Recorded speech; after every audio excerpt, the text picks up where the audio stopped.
Okay, good morning again, and thank you again for being with us. My name is Jacqueline Barber. We are slightly behind schedule, so I'm going to save time by not moving to the podium. I'm going to very briefly introduce each speaker because we have 4 speakers. I'm going to briefly introduce them as they speak, and they're going to speak in the order you have in your program. This is the first of several panels we're going to have today, and I think the themes set in the initial keynote opening session are actually going to be very helpful for us. You know, questions of stereotype, question of movement, questions of syncretic construction of knowledge and culture across borders are exactly what our conference is about. And as Magda said, and Jennifer in opening, we at the FXB Center are really delighted to have an opportunity this year to celebrate the kind of cosmopolitan, transnational strength of the Roma community. Most of our previous conferences have focused on human rights violations. That's our business, in a way. And that's what is urgent, and that's, in a way, why we work on this topic. You know, Roma continue to be the victims of acute discrimination and stigma in supposedly the most human rights respecting continent on earth. So it is an urgent set of issues. But in that concentration on oppression and discrimination, I think we do often neglect the enormous power and vitality and the big picture vision, the non-nationalistic, border-crossing, integrative, generous vision that comes from Roma culture, which in all our disciplines we benefit from, whether we're particularly interested in music or particularly interested in art or in literature or in the dramatic arts. You know, the presence of this community is very alive and very critical. So we have a terrific panel, and I'm going to be a little bit, I was going to say fascistic, I don't want to use that word, but I'm going to be quite strict about time, so we have some chance of discussion from the audience too. So let me start immediately by introducing our first speaker, my colleague and friend, Andrzej Mirga, who joins us from Poland, as he said. Andrzej is a very leading, senior policy person in this world and has been for actually many decades. He's, for many of us, a leader and an inspiring person who has thought deeply about the political contingent and practical political problems of integrating a more rights-respecting approach to Roma in national but also in European politics and polities. So you have his bio in front of you. Suffice it to say that he is very active in various high-level fora, but he's also, and Magda and I have been very lucky to work with him as a co-author in the book that we're going to be launching in a few hours. So it's great to have you here as a friend and colleague, Andrzej. Thank you for joining us. Thank you. At the Roma conference in Bratislava, organized by Roma Education Fund in November 2015, Professor Charles Payne from Chicago University, among others, shared data from the US on the percentages of various racial groups reaching higher education, bachelor and higher. The data provided by Professor Payne were indeed revealing. According to the latest research, over 40% of American whites reach at least BA education level. Above 23% of Black Americans reach that level, and 15% American Hispanic did.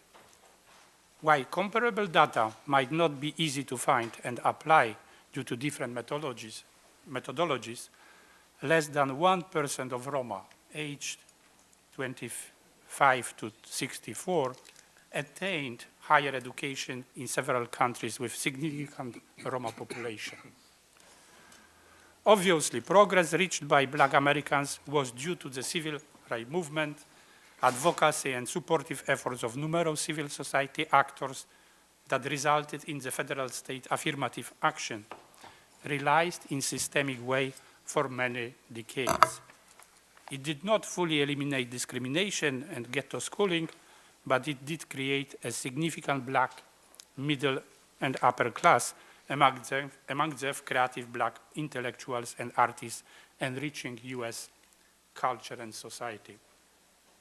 Roma in Europe are in the beginning of such cultural awakening. This process is much related and dependent on rising the number of educated Roma who enter in the world of science and fine arts. The work of Roma in these disciplines needs to be distinguished from more traditional roles and portrayal of Roma as contributors to the popular, traditional culture of folklore in many parts of Europe. Here, Roma are overrepresented, though they are seen rather as excellent performers than creators. Let me underline here data from the Roma Education Fund annual report from 2016. The Roma Education Fund supported altogether 1,269 students with scholarship at universities from 16 countries in this year. The rate of successful completion of studies among them is high, 78%. REF is active since 2005. In this period, REF supported altogether circa 7,000 Roma students. Many of those supported after entered civil society, public administration, science, or fine arts. Yet, this is still a drop regarding with what we can achieve and what we need, best educated and skilled professionals. I follow here on Amartya Sen's definition of development as the progressive expansion of the freedom to be and to do. This is especially true for the rising number of Roma who reach tertiary level of education. Many of them feel free to do what otherwise have not been possible to them in the past. They definitely experience and enjoy such expansion of freedom in all aspects. The Roma cultural awakening in Europe during our times embraces initiatives and institutions that aim to protect the past, yet also provide space for the design and development of various groups within the fine arts and sciences. I will focus here on few developments in this regard. The initiative of Roma Archive building, I think it was perfect example just a session before. European Roma Institute of Arts and Culture to be opened soon in Berlin. The European group of artists called Javdik, and the European Roma think tank. Roma Archive initiative is a recent one, realized since few years and engaging several dozens of Roma, but interestingly also few non-Roma people. It is guided by the idea to collect all possible materials produced by Roma that would work to provide to future generation of Roma with well-documented basis for their identity building, ethnic pride, and deconstruction of social stigma. This initiative is directed to the past. However, it aims to fostering of Roma own narrative that involves also looking into Roma contribution to mainstream history, arts, and culture. By doing this, Roma Archive initiative uncovers and deconstructs the way majority have defined and portrayal Roma in hegemonic narratives of Roma. It builds on modern technologies, creating a virtual space where all of this can be found, researched, analyzed, and used. Roma Archive covers various areas of social, cultural, and political life of minority in various countries. For each section, there are curators who lead the teamwork. ERIAC, European Roma Institute for Arts and Culture, or ERIAC, is another initiative that is just about to be concluded. Launching of ERIAC is planned for June this year in Berlin. It took also several years to build it up. In contrast with Roma Archive, the ERIAC initiative is looking forward. ERIAC could be imagined the best as a creative hub, open and multidimensional, working on connecting people, efforts, initiative, action, mobilizing them for a common cause. As creative hub, it will offer a space for Roma own production in areas of art, culture, including language, research and academia, media and information, and history and commemorations. There is a potential and power in all of what area can represent and engage in, both for Roma and especially for Roma youth and for majority, to transform the public discourse. More importantly, however, to signal that there is a capacity and willingness among Roma to assert who they are in a present world and in society. Javdik Foundation resembles the best above mentioned ideas in area of fine arts. It gathers new generation of educated Roma artists who turn towards their own roots, seek inspiration in Roma culture heritage, and aim to shape contemporary artistic discourse on Roma. They turn to self-determination principle and seek validation of contemporary Roma identity through arts. Here, Roma artists draw inspiration from their authentic ethnic experience and culture, searching for their own or unique form of expression. Javdik organizes each year workshops for a number of Roma and sometimes non-Roma artists who meet in Czarnagóra village, a place where I was born, and I still have their family members. The outcome of these workshops are presented at exhibition and publications. This month, the group will be presenting, or is already presenting its works in Berlin. And last, European Roma Think Tank. This is another initiative that is in preparation by a group of older and more mature Roma activists and scholars, as me and young, well-educated with PhD individuals like Magda and Ciprian Necula from Romania, and fresh PhD graduates who are dedicated to contribute to knowledge production and policy making on Roma minority. The idea is to establish a think tank that will voice or respond to demand regarding diagnosis and prognosis on development regarding Roma in mainstream society, something that is usually occupied by academia's experts on Roma and mainstream politicians. The value of it relies not only with its legitimacy as Roma own structure, but to present Roma's own perspective. More importantly, it aims to provide quality products by highly educated, competent, and engaged staff. The group plans to come up with its first policy paper before it will start to function as a real think tank. So, thank you. Thank you very much. Thank you, Andre. That was actually a fabulous overview and very encouraging to see all these new initiatives, and we'll talk about that some more. Our second speaker is Alexandra Oprea, who has also collaborated with us before. It's great to see you again, Alexandra. Thank you for joining us. Alexandra is the kind of maybe the slightly younger generation of very accomplished and prolific sort of advocate, activist scholars who has focused on, as she says in her short bio that you have, it's focused on the relationship between different types of minoritization or exclusion. In her case, the relationship between Roma identity and gender.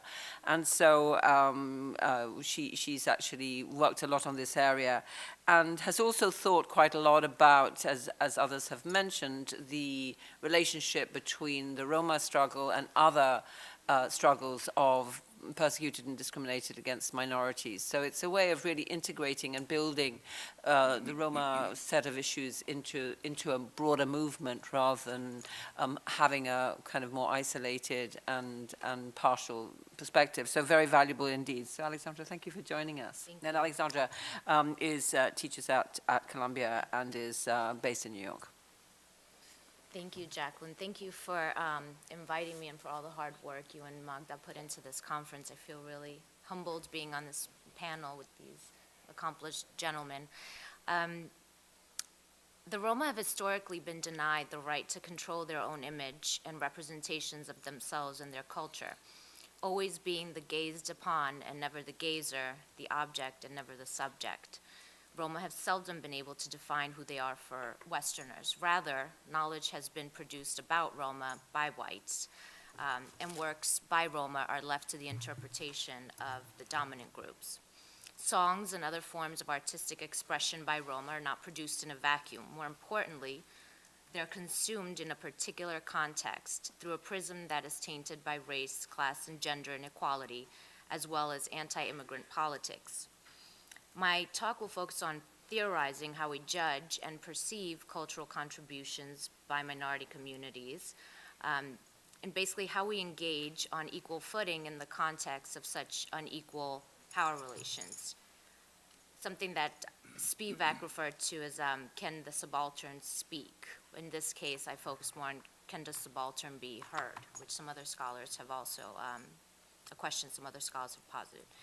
But before I go into my presentation, I wanted to speak a little bit about an incident that took place yesterday after the amazing one-woman play by Alina Sherban, who's extraordinary and inspirational. There was a gentleman who introduced her, and I'm not sure if anybody caught this, but the gentleman introducing her used the T word, what I refer to as the T word. And he said, well, I know you don't like this term, Talina, but I'm going to use it anyway, essentially. And it's a term that many of us find offensive, especially in Romanian, because it's come to be associated with so many negative qualities. You can call someone the T word and it won't refer to their racial background, it'll refer to their being low class or generally an unsavory character. So surely I thought after the play, this gentleman maybe changed his mind. So of course I couldn't resist going up to him and basically explaining the stance that we don't consider it to be an appropriate term. And he said, well, I have friends and they use the term, as though that's a justification for continuing to use that term.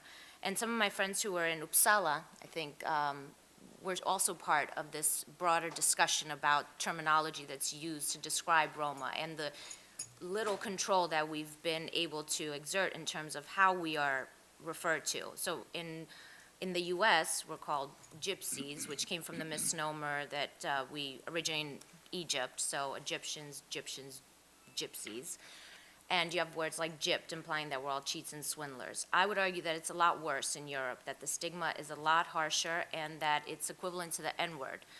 And I said all of this to this gentleman, and surely after he heard that I'm offended, and Magda has also mentioned something to him, Alina had mentioned something to him, surely after 3 different Roma women have pointed out to him how offensive this term is, surely he would at least express some sort of lament that he'd use this term. But he said, no, this is a term that I'm comfortable with, and I don't think that it is offensive. And there are people who use it, and basically I'm going to continue to use this term.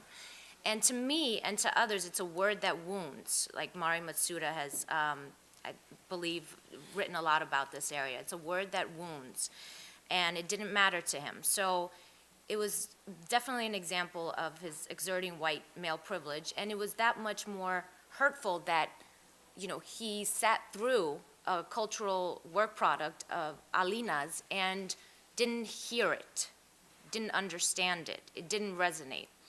So I just thought that it would be worth mentioning, and now I'll go back to my regularly scheduled presentation. So I like narratives. I like the power of narratives, especially for groups that have historically been silenced. So I'm going to talk a little bit about my experience with the genre called Manele. And it's a controversial topic, apparently. I wasn't aware to the extent that it was, the extent to which it was that controversial. Manele is a genre of music primarily performed by Roma in Romania. And this is a work in progress, so I'm sorry if I, make any errors. It's been described as a commingling of American, Arabic, Turkish, Romanian, and Romani sounds. To me and my friends growing up, it was our coming of age music, and listening to it, whether at parties or in the privacies of our cars or homes, made us feel a little more at home and connected to the multitudes of other Roma who had emigrated from Romania in search of a better life. We listened and danced to songs like Sunt singur pe mâna mea, roughly translated as I Rely on Myself by our beloved Guța.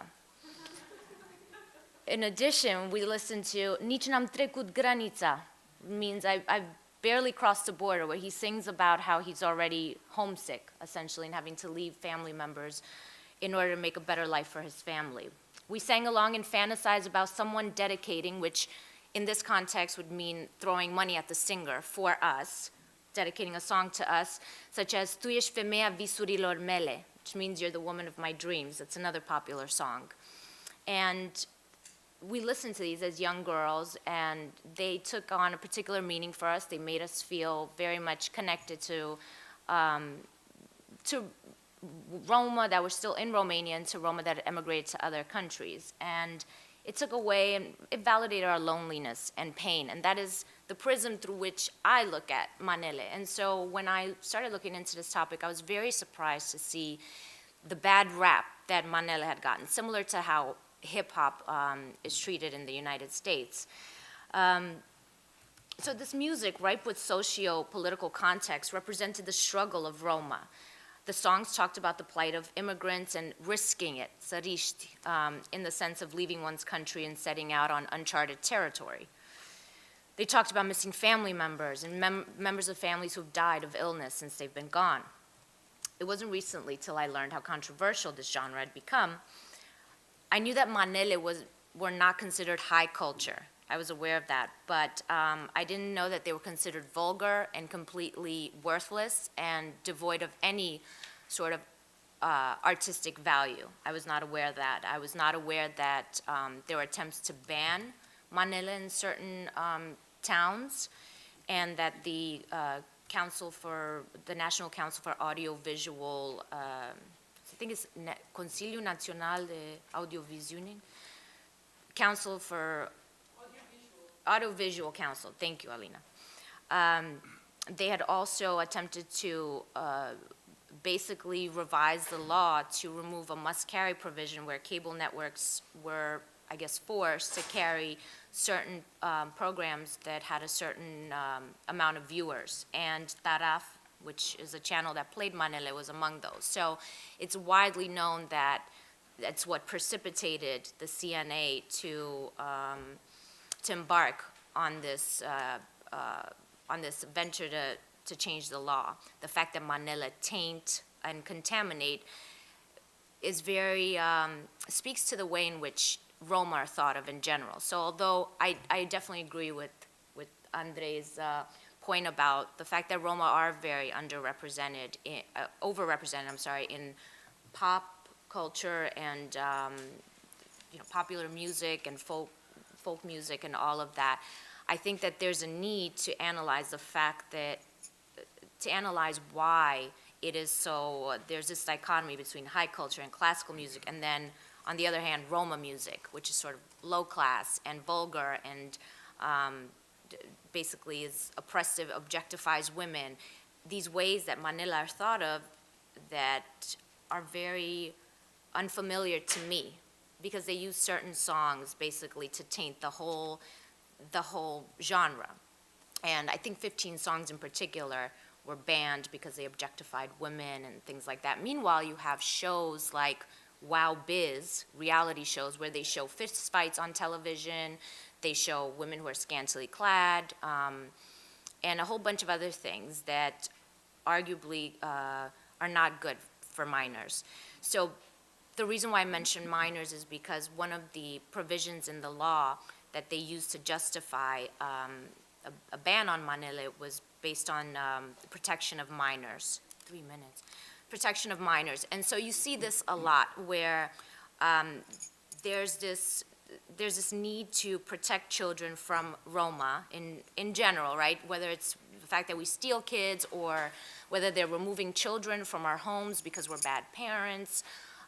You see this sort of same discourse, the same subtext in Manila, and I think that I basically wanted to lay the groundwork for analyzing how law and culture and politics intertwine, and I wanted to bring Manila from the periphery sort of into the center of academic discourse, A, because I believe it has some subversive potential, B, because I like it. I like the genre and I grew up listening to it, and I feel very sort of defensive when it comes to it, and C, because I really think it holds up a mirror to general society.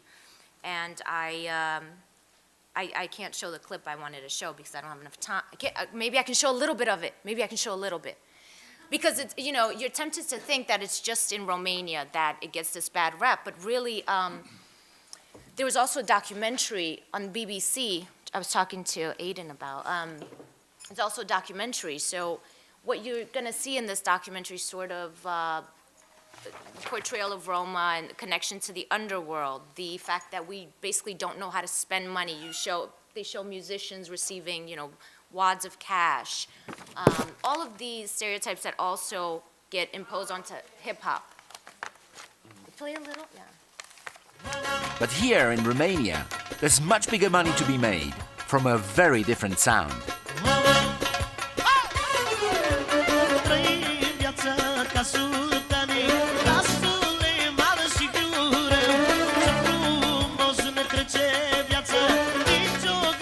Adrian Copilul Minune, The Miracle Child. Sâmbătă am avut 5 obligații, duminică am avut 4, de mâine o iau de la început. Asta este ritmul meu. Trăim într-o țară de 22 de milioane de locuitori și probabil că sunt unul dintre cei mai iubiți lăutari. I want you to pay attention to this part. Adrian the Miracle lives there. with his wife Kathy and their 3 children. Păi, șefă, am țoare exclusivistă, pentru că un artist, atunci când apare, cred eu că trebuie să fie puțin altfel decât. So you see the focus on spectacle, right? You see how grand and opulent his house is, the swimming pools, and it's going to be juxtaposed against, you know, 80% or however many percent of Roma live in poverty. So this idea that we are so irresponsible, we have this obligation to our community, and look, we're spending money on houses, and we're spending money on nice clothes and things like that. And there's a lot to unpack in the portrayal of the Romani woman and how women are oppressed. And I think that plays along, that's definitely a subtext in all of this. And if they wanted to have a larger discussion and involve Romani feminists in that discussion, I think that would be a great idea to sort of deconstruct some of what's going on in there. But that's not what the aim of this documentary was. So it plays along in terms of anti-immigrant hysteria, Roma invading Western Europe, the UK in this case, and I'm already out of time, so thank you.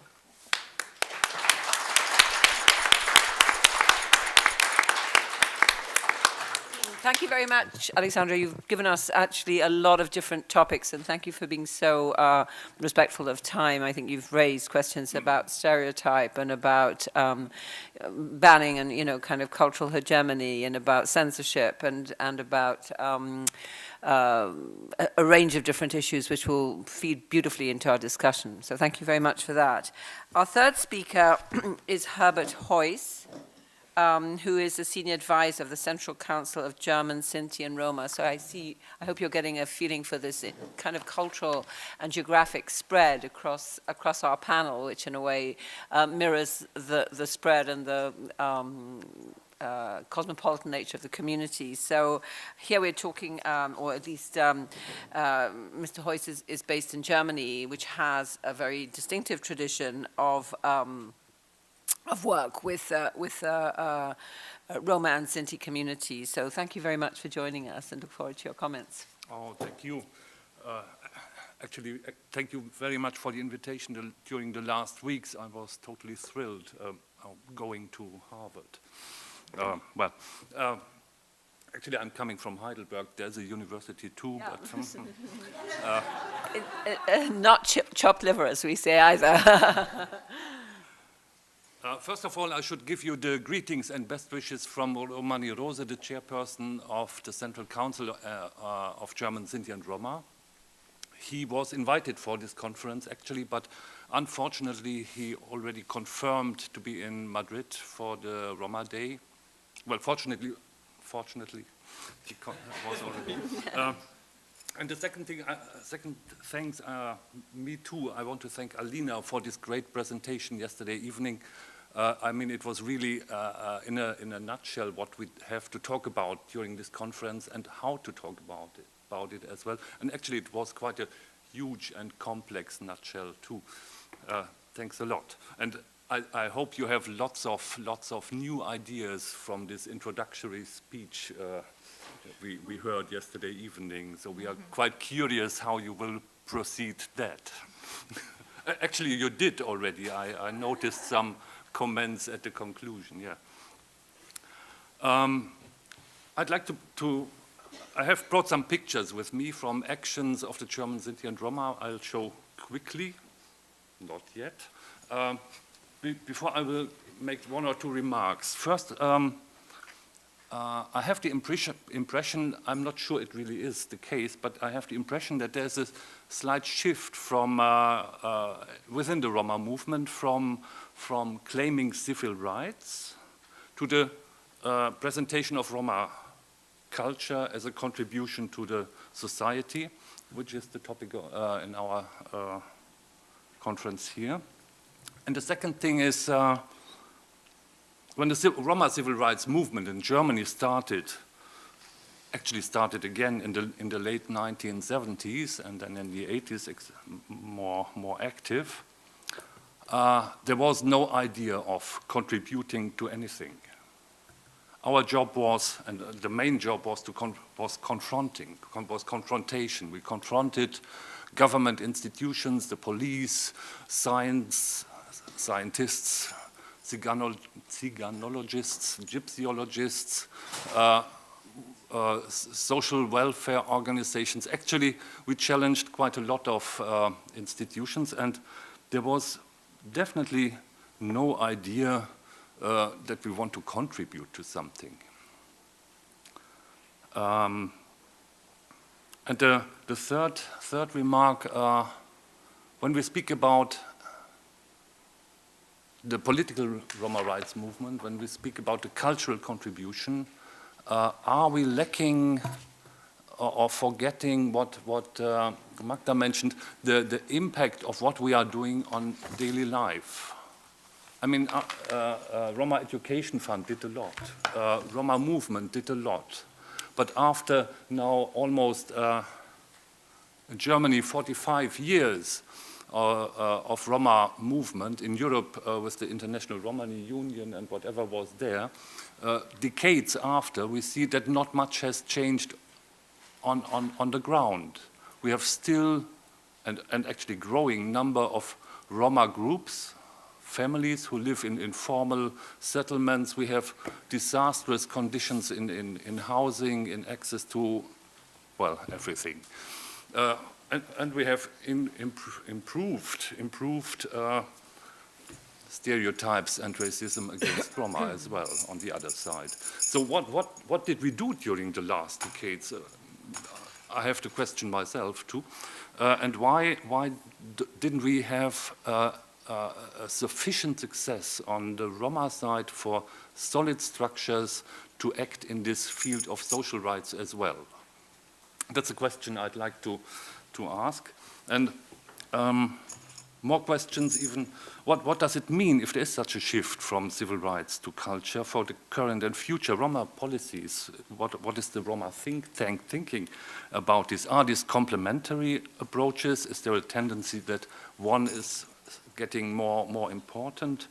And this debate somehow reflects what we discussed in the 1990s, last century, last decade, last century. Is there a Roma nation? Is there an overall Roma identity all over the world? Today, Roma arts are seen as an instrument for identity building, but this means what? Nation building, a Roma nation building? or is there an understanding of Roma as national minorities? I think Andrei knows this debate quite well. The Central Council of German Sinti and Roma clearly argues for this position. Roma, Sinti are national minorities living in their national state, in their given national state, being part of the national population, and have to be recognized by the national states according to the European Framework Convention for the Protection of National Minorities, which happened in many European countries, not in all of them. I think France and Greece are still out of it. But now to the civil rights movement and the question of contribution. Because this was, by the way, the first demonstration of German Sinti against police harassment in the early 1970s. I think it was 72. It's, even without thinking of contributing to something, it turned out we contributed to something. Actually, we contributed fundamentally to the political development and the democratic development of a number of institutions. This is, for example, the first demonstration in front of the Bundeskriminalamt, the Federal Office for for investigation, Federal Office for Investigation, well, the German FBI. And you know, Germany has a very specific tradition in registration of the German Sinti and Roma, which started in, officially in 1899 in Bavaria, setting up a special unit in the Bavarian police, which soon claimed competence for the whole German area. And this continued during the, this was under the emperor we still had then. This continued in the democratic system of the Weimar Republic. And it had it showed its mortal capacity during the Nazi period, with ending with the Holocaust and the murdering of hundreds of thousands of Sinti and Roma families, not only from Germany but all over Europe. After, I should have a look at the watch. 4 minutes, good Lord. After World War II, this continued, and it continued till the 80s and early 90s. And this demonstration was one of the first actions taken against it, which had, years later, the result that the FBI started to investigate its own history and published finally 3 huge volumes. The first one with a long contribution by Romani Rose, and then in the second volume a long chapter about the relation between police, ethnic profiling, special registration, and it turned out that all the accusations the civil rights movement claimed against the police were confirmed by the police themselves. And since then, every year there is a delegation of trainees, of higher police officers coming to Heidelberg to the documentation center, checking the exhibition there, having a debate about it. So it's changing the character of police to some extent. I have to say to some extent, because this special registration, Bavaria has a long tradition. They continued till 2009, and the last version we could find was called ILAN, which means Information System for Landfahrer, itinerant people. Sounds very smart, ILAN, no, not ILAN, ILAN, like iPod or something, very smart. And it was not easy to detect it in the police data system. What? Oh, lots of points, and I would really like to go to details. Well, take a couple more minutes. Couple of minutes. Mm-hmm. Oh. Well, when it comes to archives, this is the end of an archive, of a section of an archive. The Central Council, 82, yes, Central Council already existed. In 82, we occupied with a few German Sinti, the archive in the University of Tübingen. And it turned out that in this archive, actually behind those doors there, you see Romani Rose among the people there, and a number of Holocaust survivors as well. Behind those doors were lots of material from the former Racial Hygiene Research Institute in Berlin. This material was basic material for the Holocaust on registration, research, and even decision who is to be deported. And this material, lots of it was fingerprints and handprints, footprints, lots of genealogies, very detailed ones. Where do people live? You know that the deportation of German Sinti was based on the blood, Blutsanteil, what's the percentage of blood. You can be a full gypsy, a half gypsy, a fourth, and one of 8 grandparents, great-grandparents, one of 8 great-grandparents was enough to be deported. And this material was in this university. Afterwards, it was brought under police close police observation to the Federal Archives, which is now accessible. And before, it was in the hand of a former member of this Racial Hygiene Institute, who was a professor for anthropology in Tübingen. So access to archives we have to discuss in various ways. This is the first and only hunger strike of German Sinti in the former concentration camp of Dachau, which had as a result that the Holocaust was recognized by the German government in 1982. And ever since, the German government has a lot of is it events? No, commemorations to remember the Holocaust and to improve their politics. So there was a strong impact from this action, which for the first time in Germany, brought attention to the situation of the German Sinti, not only in Germany but also internationally. And things started to change in Germany with this action. This is, in a way, the final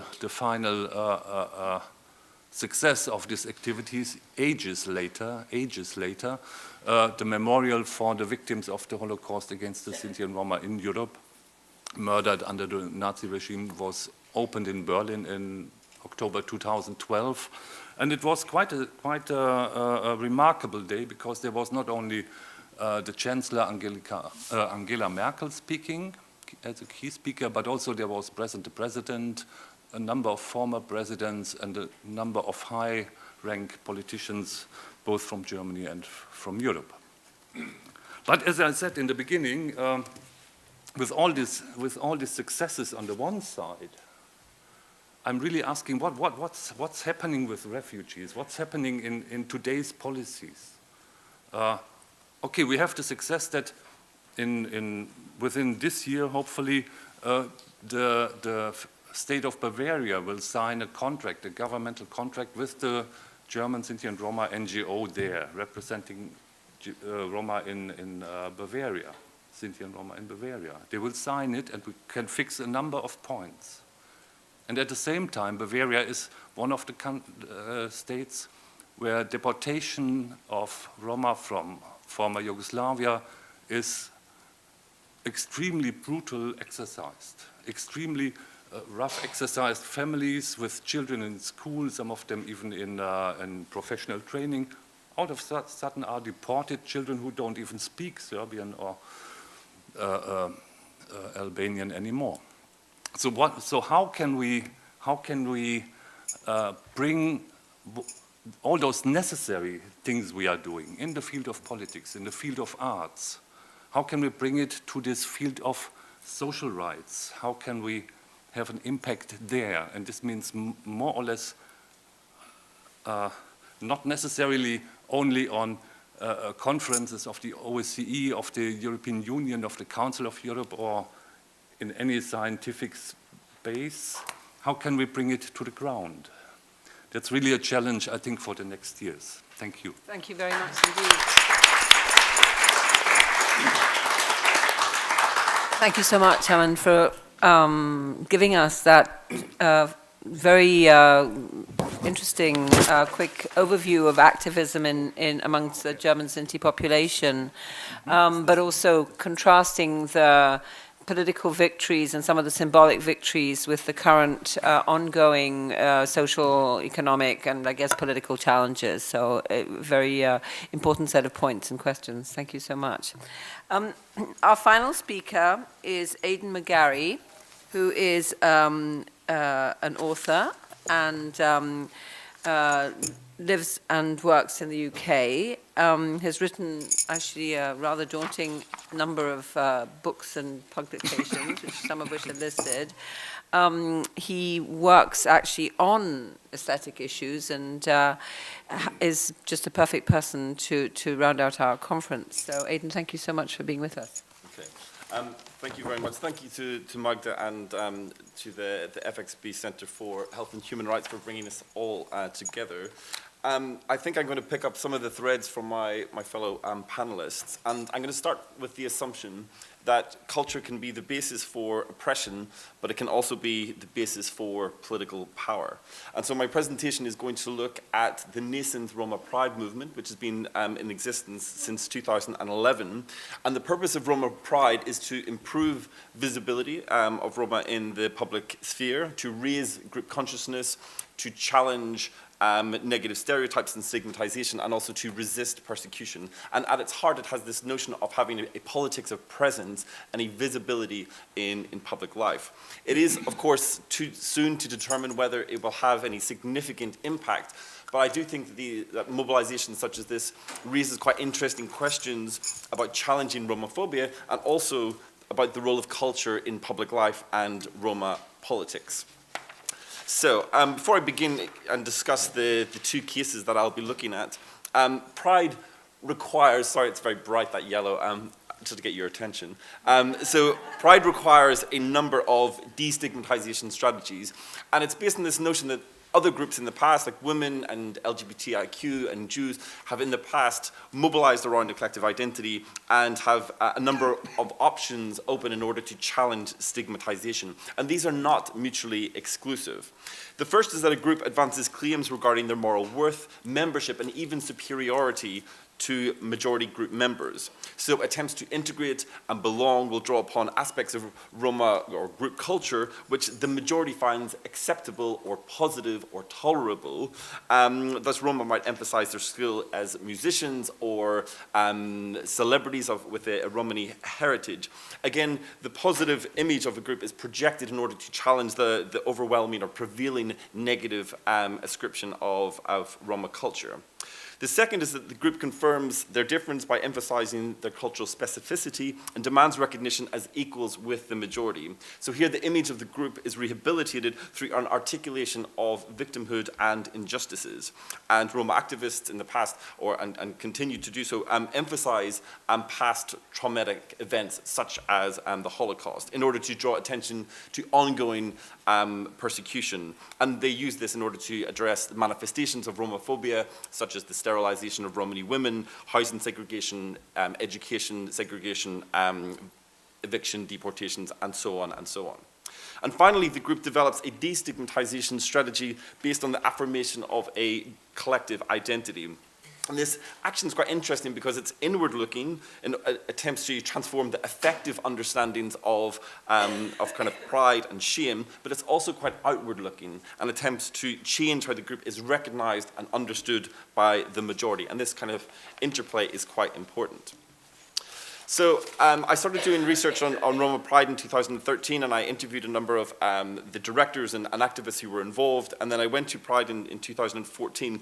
It was held in 16 different cities across Europe, and I attended the one in Prague, and I interviewed a number of activists and organizers. The director of the Pride event, her name is Ivanka, and she said that the main purpose for her is around building solidarity and raising group consciousness, but she was not confident that Pride could address the multiple problems facing Roma communities across Europe. The event in 2014 was a series of performances held in different parts of Prague, and it was all held in and around the old city.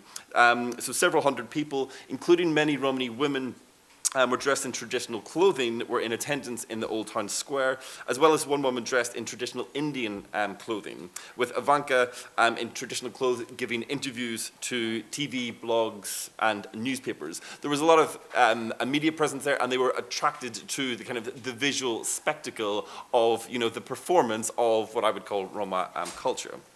So many of those present were not Roma, but were joined to the singing and the dancing. I mean, this is really significant. This is the old town in Prague. This is probably the most touristy place on the planet. Don't quote me on that, but it seems very touristy. There's not many kind of locals around, but the fact that Roma were here and visible and present is quite significant. There was a parade after a kind of, there was a number of speeches and discussions. Then there was a parade which snaked through the old town and across the Charles Bridge. And they followed a horse-drawn carriage with a Romani band playing music, and people were singing along. And there was also people chanting, you know, "We are human too." And then they moved across the Charles Bridge, which is populated almost exclusively by tourists. So I think in terms of visibility and performance, it's quite a significant moment. Again, this is from the same day. There's a young Roma guy with the Roma flag. The goal of Roma Pride is to stand up for victims of oppression and discrimination. And one of the organizers say that Roma Pride is the freedom to say we are oppressed, that we are not equal citizens. So Roma Pride is a celebration of this freedom. And the purpose of Roma Pride is established in the manifesto in 2011, is to march in the heart of main European cities to raise awareness about and to denounce the racism and racial discriminations Roma people are today victim of all over Europe. The organizers suggest that agency is important, but it will not necessarily change the hearts and minds of the majority. So instead, there is this emphasis on the transformative potential of Roma Pride parades. Now, after Prague, it's always held in October, and usually on the same date, so I could only go to one that year. And the following year, I went to Budapest, because everyone told me it's more political in Budapest, and I was wondering what exactly that meant. It was the third time that Budapest Roma Pride was held, and participants gathered together in a centrally located square. The organizers had made about 500 small Roma flags, and they distributed these to the participants. And the organizers and the participants were speaking to the various news media who had assembled. There were placards bearing the faces of famous individuals of a Romani heritage, like Charlie Chaplin and Elvis Presley, as well as signs bearing the names of places where people had come from, such as Miskolc or Albania or Sweden. Some of the participants were not Roma, included allies who lived in Hungary or worked in NGOs. The atmosphere was completely celebratory and welcoming, and unlike Roma Pride in Prague, not many participants were dressed in traditional clothing. Whilst we were waiting for the parade to begin, I got talking to some students from Roma Versitas, which is an NGO which supports Roma students in higher education. They were male and female, aged between 18 and 21, and they wore t-shirts saying, "I am Roma, I am studying medicine," or "I am Roma, I am studying psychology," so to kind of challenge this notion of what a Roma is or who a Roma is. And one student pointed out the difference between a private and a public dimension of Romani culture, and she said, "I am Roma, I am Gypsy, I am Roma with my family, and it's okay, but Pride is different because it is public. If someone asks me, I say, of course, I'm Gypsy, but now everybody can see it." So again, this idea of visibility is central. The parade itself passed without incident. It moved through Budapest city centre, proceeding along the main streets, stopping traffic, making a lot of noise. And the participants were shouting things like "Opera Roma," which means like "Wake up Roma" or "Let's go Roma." Some members of the public stood on the footpath and watched impassively, not hostile or just kind of curious. And other members of the public joined in the parade, whilst many just asked for the Roma flags which were being distributed. There was about 800 people by the time the parade arrived in the 8th district in Budapest, where a stage had been erected. And it was significant that it was in the 8th district because this is an area historically, well, associated with Roma, but many Roma are being driven out due to gentrification in Budapest and the rising rent prices. There was a series of performances from singers and dancers, as well as speeches from a range of activists, politicians, and allies. One was from the Romani Mayor of Iași. It said that there is no one else to stand for us. We must stand up for ourselves. The biggest victory for the other side is if we are ashamed of ourselves, we have to get rid of stigma because this burdens all of us. And said Atieno, who's probably the main organizer of Roma Pride, said, the worst way of oppressing a people is to disassociate them from their own identity. And key issues which arose during the speeches included the commemoration of the Holocaust, forging alliances with other marginalized communities, amplifying political voice, and building solidarity. And also securing jobs for Roma which are not part of the public works program, which means that Roma who get jobs in Hungary are given jobs cleaning the streets or something, and that's basically the only jobs that they are given. And so this was about challenging this idea. And so just to conclude, Pride and others have been kind of cultural in orientation and focused on music and dancing, whereas Budapest organizers maintained that they were not interested in putting on a cultural event. They were explicit about that. They said, for them, Pride is political, exclusively political. I thought this was quite interesting, this idea that you have culture here and you have politics here, as if the two are not, do not intersect. Visibility in public space is key, and Seretieno said, we don't want to hide and go into a cultural institution where we do our own things, because in Hungary for the last 10 years, people have got used to hiding when the far-right demonstrations happen. So we have, as a people, been trained how to hide, so now what we're going to do is challenge that, to take back the streets, and this is why our demonstration is going to be as loud as possible, as visible as possible, and as open as possible.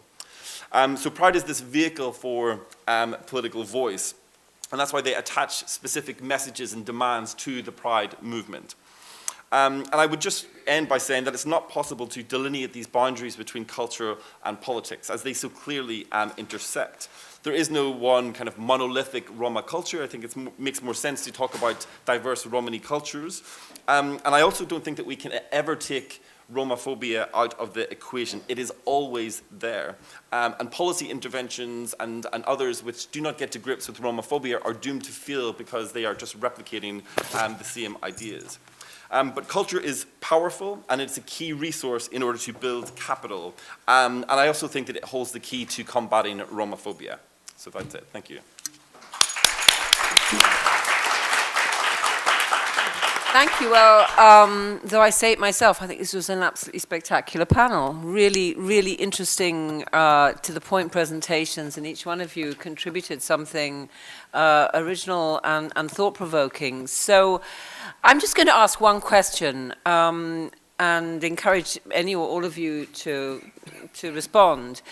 Because many of you, I think, have raised this point in different ways. And my question is, what is the relationship between Roma and non-Roma in this process of building a public space which is inclusive and which challenges stereotypes? So, Andre, you spoke about, you know, the presence of both constituencies, and I think Alexandra also mentioned, you know, the way in which you know, stereotypes are generated, who controls the language, who controls the way a community are portrayed, and what the role is. I mean, is it you know, nothing about us without us?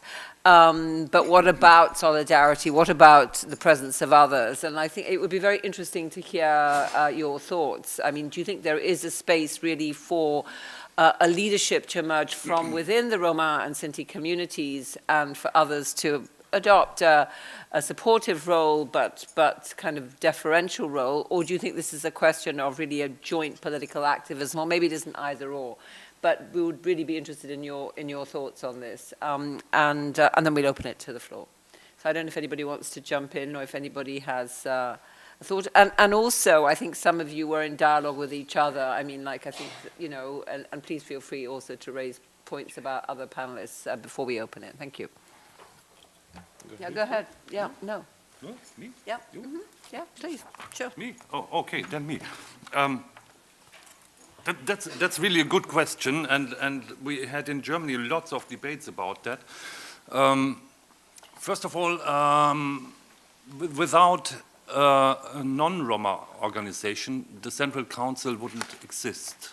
It was the Society for Threatened People who started in the late 1970s to investigate and then to support the Sinti and Roma movement. Society for Threatened People is the second large organization, human rights organization in Germany after Amnesty International.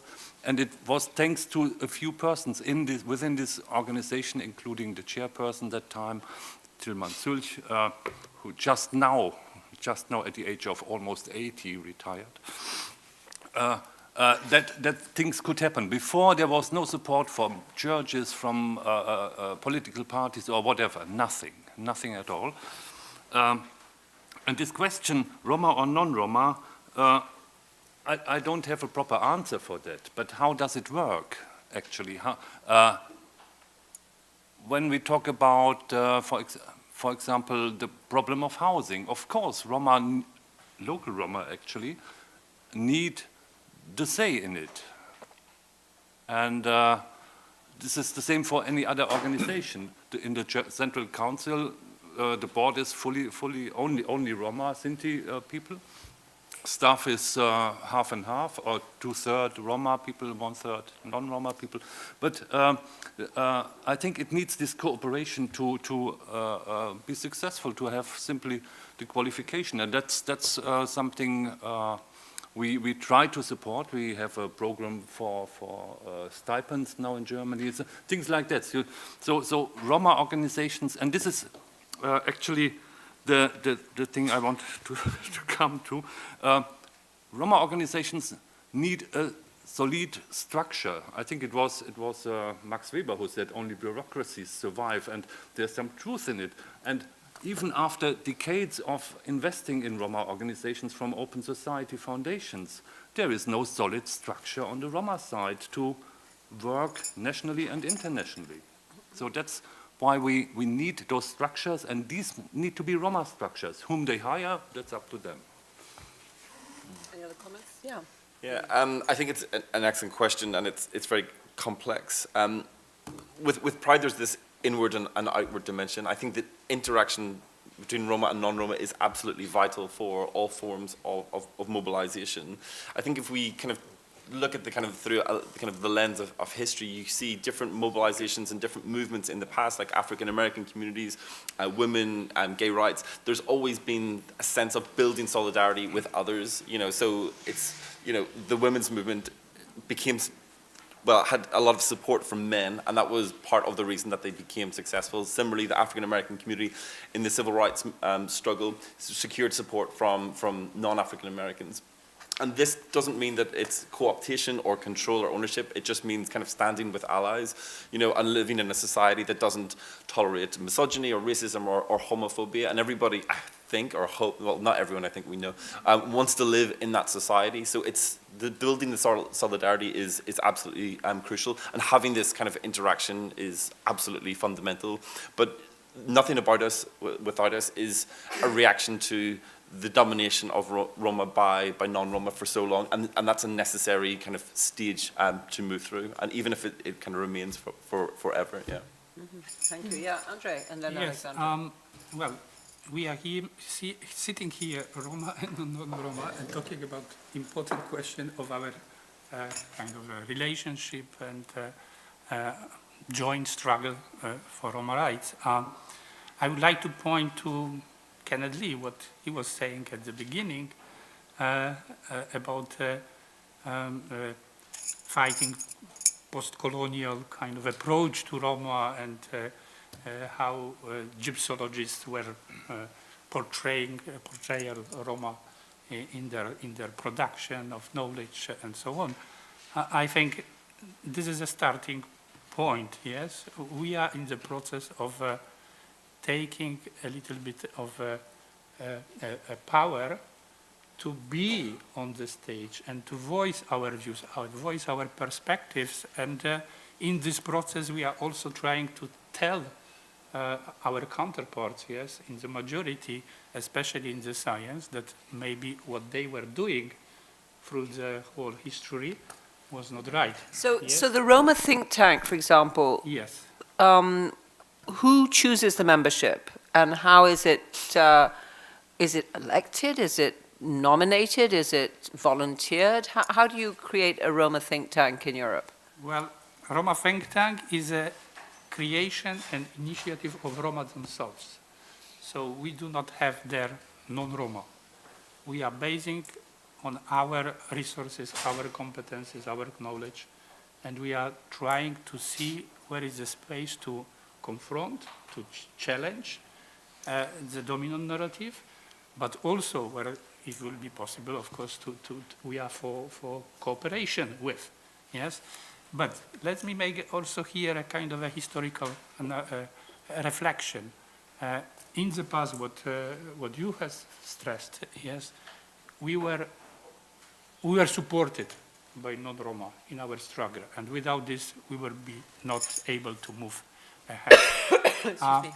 But there is also a time, and it comes, when we are growing in number, yes? And I was purposely pointing out at the ref, and this is only one of the actors which gives scholarships to Roma, because there are other also who give it, yes? That there is a growing number of those who are educated and who wants to enter academia, arts, and to say, we are here and we want to present our perspective on the issues. And sometimes it comes to the collision between the two. But we are for cooperation, of course. And the remark about the state of play of a Roma organization, yes? If you put everything in a kind of a framework, yes, and perspective, again, what I pointed out, that we are at the level of 1% of people who have higher education, yes? And we are powerless. And how you can empower people who have powerless? And education clearly contributes to making you empowered, yes? So how you can expect a well-structured, well-functioning organization? But we are conscious of that, and we are trying. And we are progressing. And initiative which I mentioned here is one of the response to that.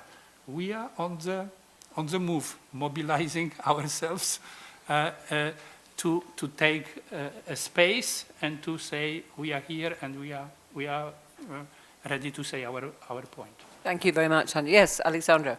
I think, of course, allies are essential, and it's funny because Magda, Alina, and I were talking about this last night when we were talking about the intervention we tried to stage with the gentleman that introduced her, and you can hear one Roma woman say it, 2, 3, 4, but it may not have the same impact, and it may not resonate the same, you know, as a white man saying it. But can I just interrupt you? Well, I'm not a white man, but before the play yesterday, I had a conversation with the same gentleman, and he used the same terminology, and I said to him, actually, we don't use that terminology here. We don't, because our Roma colleagues, who are the ones to make the decision, consider it a term of abuse. And he said to me exactly what he said to all of you, which is, oh, well, I have friends who actually think it's fine. So there you go. So, yeah, well, I'm not sure if the outcome would have been different if you were a man. If anybody could have gotten through to him. But what I will say is that there are people who won't step into a room with me or with Alina, and that will step into a room maybe with Aiden. So you do your part, and I do my part, and there's a role for everybody to play. But I think that in terms of working together, there has to be an acknowledgement of the historical exclusion of Roma voices and the way in which our experiences, our lived experiences, don't count in the same way as a gypsy expert's, degrees count. And there has to be that kind of acknowledging of white privilege in going into this joint enterprise. Thank you, absolutely. Okay. Okay, we have a few moments for questions, so could I see? Yes, please, Carol. Yes, thank you so much. I'd sort of like to put Aiden's and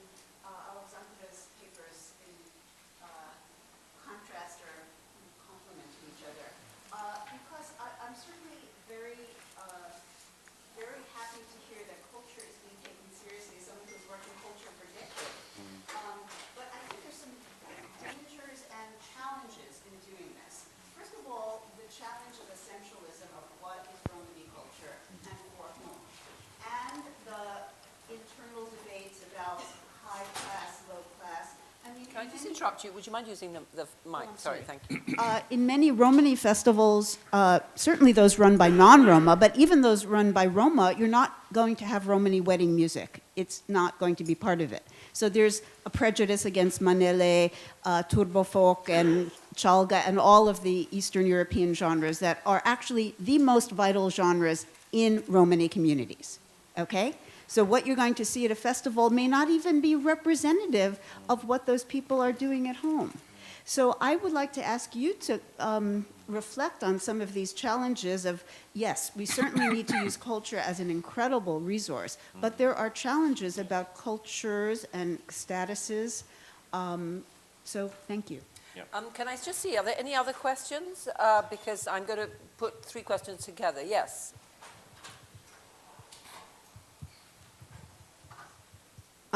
So you were talking about how Manele has been objectifies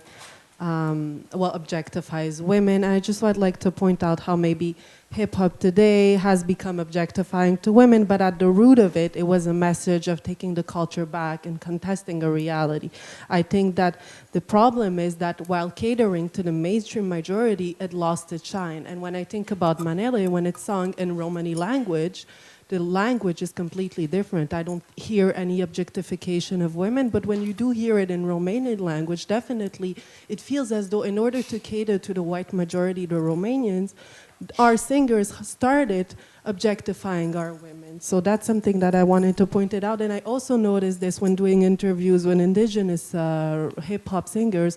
At the root of their message, their first albums, very contesting, very political. When I interview them about this, they tell me, why don't you ask me about my latest album when I was with Girls in Cuba? And I'm like, well, I don't care about your Girls in Cuba. I care about, you know, your songs in which you talk about the pension and all of the colonialism that has been taking place. And I think that we have a similar problem in academia, in media, and journalism coming from that field, in which as Jean-François Bayard said, I'll say it in French and then I'll translate it in English, he says, les dominés arrivent peu ou prou à pénétrer les structures sociales qui les oppriment. And my answer is, à quel prix? So I'll translate it in English, it would mean dominated people succeed in entering the social structures which oppress them. And my question is, to which extent, right? Because we are, when you think about the epistemicide, so the idea that all the knowledge produced about Southern or non-Occidental people is actually suppressed, right? So I think definitely we have to think about how, in order to cater to the white majorities, in order to integrate, we end up assimilated, and then we don't really say much. So that's just a comment. No, it's actually a great question. Yeah. It's just more of some comments, if I may. Thank you very much for having me here. Speaking about artists and our stories, I cannot not remember that a few years ago REF was not giving scholarship for arts because only Roma that were studying law, science were important. But in the same time, I want to say that during my master's, REF changed their minds around arts, and thank God now there are more artistic voices around. In regards to what Alexandra was saying about Tsigan, Gypsy, and so on, if I may say for those of you that might not know this, whenever we speak about Tsigan, we cannot, we have to think about slavery. Tsigan means slave, regardless of who says it. And if we call ourselves Tsigan, yeah, it's our right and so on and so forth, but whoever says the word Tsigan means slave. And I will speak more about that later on. In regards to Manele, yes, the dangerous part about Manele is that when they show Manele parties to Romanians on the news, they show these gypsies having fun and having a luxurious life, and that they don't pay taxes as the poor Romanian that works so hard. And to my mind, that's the most dangerous part, when we speak about Manele in the mainstream media, because it really fuels the hate between us. And obviously in all those aspects. Okay, thank you so much. So over to the panel for the last few comments. So Alexandra, why don't you start? God, there's so much out there. I agree with what Carol mentioned about the danger of essentialism. Obviously, you know, there are aspects of our culture, like every culture, that are problematic. That, in the context of Manele, troubles me less than the way in which it is portrayed as a spectacle, and the way that little bits and pieces of the culture are sort of blown up and come to represent the culture as a whole, and lavish lifestyles and all of that.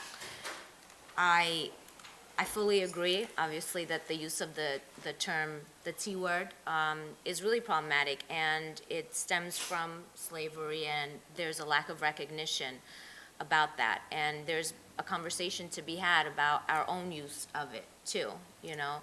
And it's not unlike what other communities of color have gone through. And as far as Manele catering to the white majority, I fully agree, right? There are Romanians who own Naraf and those channels, and there's certain Manele that will sell better than others. But that is not to say that we don't have, I don't believe the fact that the only reason that we have the objectification of women or Manele that sing about, you know, beating your wife is because we're catering to the majority. I think there's some problems within our community that need to be discussed. I just don't think that the goal, in the way in which Manele are portrayed, the goal hasn't been to protect Roma women. They seldom enter the picture there's seldom a resonant, robust discourse about Romani women when they're talking about Manele. So it's Thank not you. that concern. Okay, any other comments from the panel in response to the questions? Yeah, Aidan. Yeah, just on Carol's question, I think, yeah, I totally agree with the issue around essentialism. I think it's, when we talk about identity politics, it's something that comes up again and again, that kind of Roma culture is presented as this monolithic, static entity, and of course it is absolutely not that. It is, all identity is a process as much as it is a product. And also I think that there is the potential for the reification of culture to lead to further exclusion, that, you know, Roma culture is something that is kind of treated as a kind of side issue or sideline, and then it leads to further marginalization. But in identity politics, you often find that it just goes to the lowest common denominator simply as a resource. But I know it's more complex than that, yeah. Thanks. Herbert. Yeah, just a comment on the comment. When it comes to the relation between culture and politics, I'm very much in favor of how Nikolai George worded it, of a successful eclectic approach. So whatever we do is necessary. It's only the question, is it sufficient? And that's the interesting point for me. Where do we get these lacking pieces from? Just the last comment in the session before, it was an interesting remark by this Homi Bhabha. About the playfield of racism, and what do we reproduce when we use color, white, black, this relationship, how do we, that's a debate we can continue later, maybe in the evening if there's beer or something available, but how do we avoid this playing in the playfield of racism if we use those categories given by others? So it's again the question of who has the power of definition? What happens if we just turn it round? Yeah, thank you. Yes. So, Okay, last point. there's lots Well, of debates yes, to do. I just wanted to refer to REF, yes, and the Roma Education Fund. I am pleased that REF eventually changed its policy towards Roma who are supported, and that you became also supported, and we can see the fruits of that. And that is excellent. And I wanted just to say that I joined the board very recently. Yes, so I'm not responsible for the past. But we are trying to change it, yes? And we are trying to put a little bit different approach to the way how we use eventual resources which we have to support Roma. In a sense, we want to have Roma who are becoming a resource in a broad sense to the community, to the Romani movement, to the majority, and in a way also we want to have a systemic change introduced on the ground. So we cannot solve all the problems of Roma being a fund, but maybe we should use our funds also to influence the system, that the states will change eventually their policy towards the Roma. So this is the focus which we are now getting in. Thanks. So please join me in thanking our panel.